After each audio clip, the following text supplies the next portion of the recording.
Hey guys, before the video starts, I just wanted to say huge thank you to all the attention and positive responses my videos have been getting recently.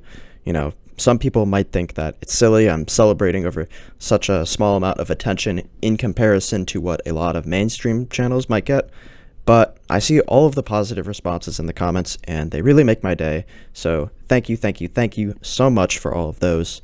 And hey, I hit 100 subs this morning. I'm at 160 subs right now, just a few hours later, which is super awesome, and it motivates me to keep making content like this, so thank you so much. Now, onto the video.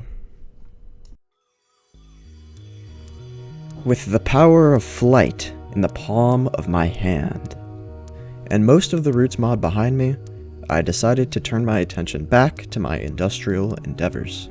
I had about 3 stacks of steel at this point, so I figured it was high time to make my next multi-block.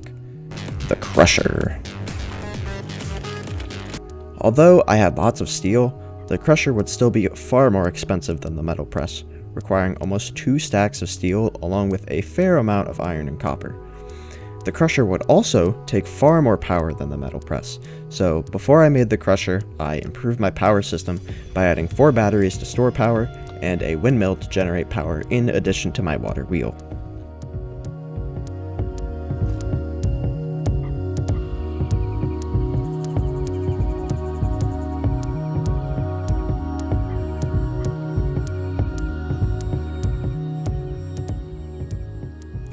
With my newfound power, a bit of crafting, and a lot of waiting on the metal press, I finally had all of the materials to make the newest, most advanced piece of technology this world has ever seen. The Crusher. Unfortunately, the cost of the Crusher is not proportional to its usefulness. Although it is required to progress, its only other use is to double ores, which I could already do in my smeltery. Still though, I was getting a huge dopamine high watching this thing run. The next machine to make was the fermenter. I won't say much about this thing since it wasn't very difficult and it's only used to make like one thing.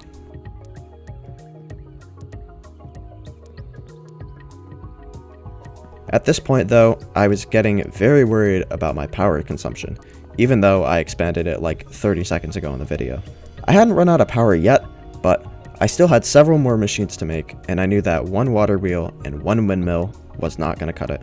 So I started by making 3 more windmills and upgrading my capacitors straight to HV.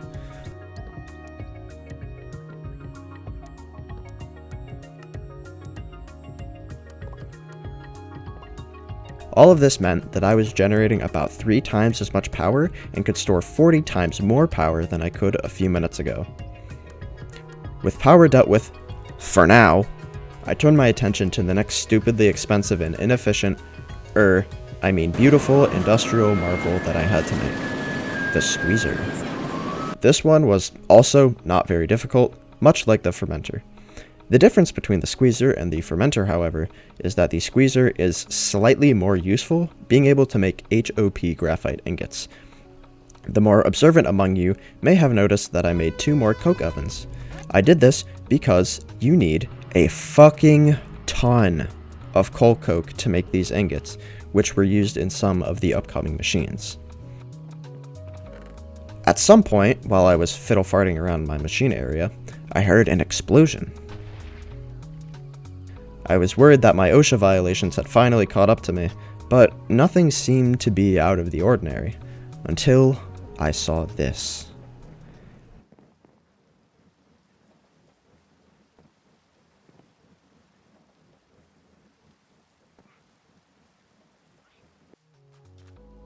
My animals got fucking struck by lightning.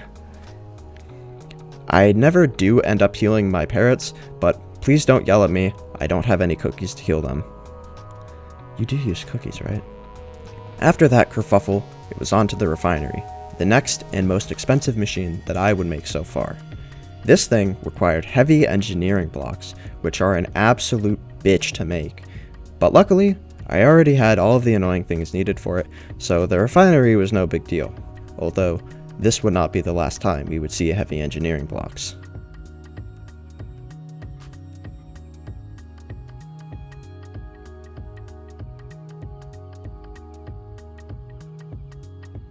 In my shiny refinery, I could make biodiesel, which would unlock mechanism and apply to energistics, two things I wanted very, very much.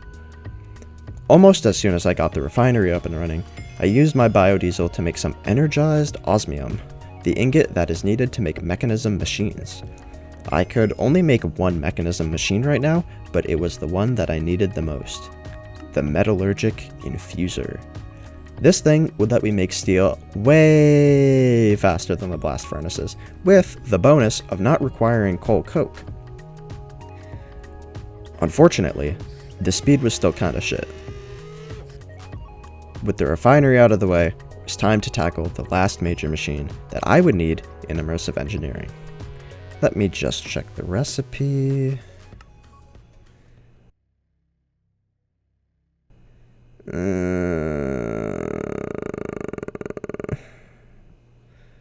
Unfortunately, the last machine for immersive engineering would also be the biggest, most complicated, and stupidly expensive one to match.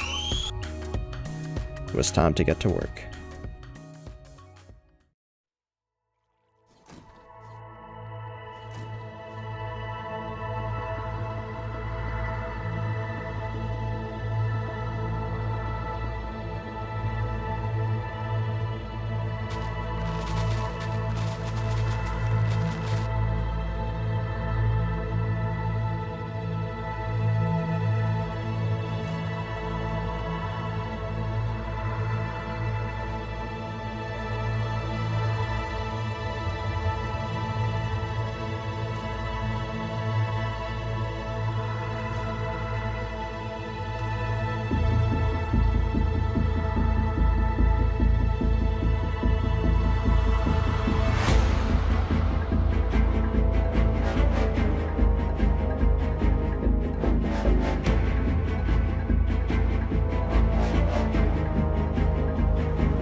Finally! Now that the economy was in shambles with this preposterously expensive piece of garbage, I can go to bed.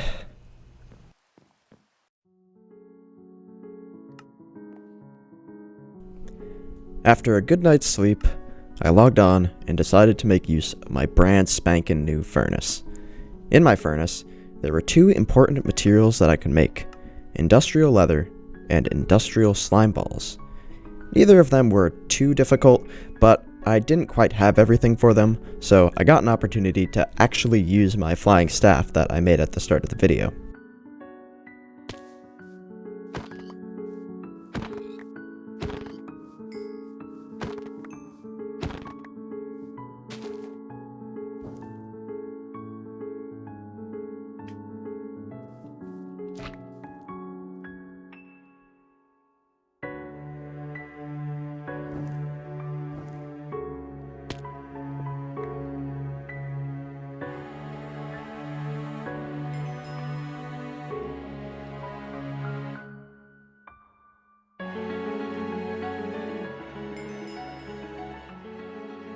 With my new leather and slime, I could make some of the most overpowered items at this stage of the game. The slime boots, slime sling.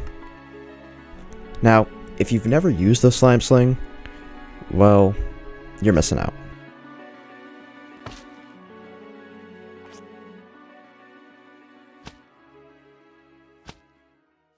Since I had the flight staff, I wouldn't be actively using the slime sling and boots, but I would keep them in my back pocket for later. The other item that I made was the hang glider, which does exactly what you think it does. I also made the artificial scarab body, which is a surprise tool that'll help us later. I had a lot of diamonds and spare XP at this point, so I made full enchanted diamond armor while I was at it too, since I knew that I would need it for the upcoming chapter. And speaking of upcoming chapter, it's the Twilight Forest. If you don't know what this mod is, it is incredible that you even found this video, because it is second in fame only to the Aether and Lucky Block mod. To open the portal to the Twilight Forest, I needed brown dye to craft the Twilight Rock, which is the item you use instead of a diamond to activate the portal. Now, this dye ended up being extremely annoying to get. First, I tried finding a rare ore in the nether that would allow me to get brown dye from a dead bush, but I gave up after a few minutes of looking, since I remembered that I made an item called the Nature's Compass back in episode 1. This item would point in the direction of any biome I wanted, such as, I don't know, a jungle perhaps? Unfortunately, the nearest jungle was 3,000 blocks away. Now that I had brown dye, I made the Twilight Rock, which I used to open the portal to the Twilight Forest. However, exploring the Twilight Forest would have to wait until the next episode.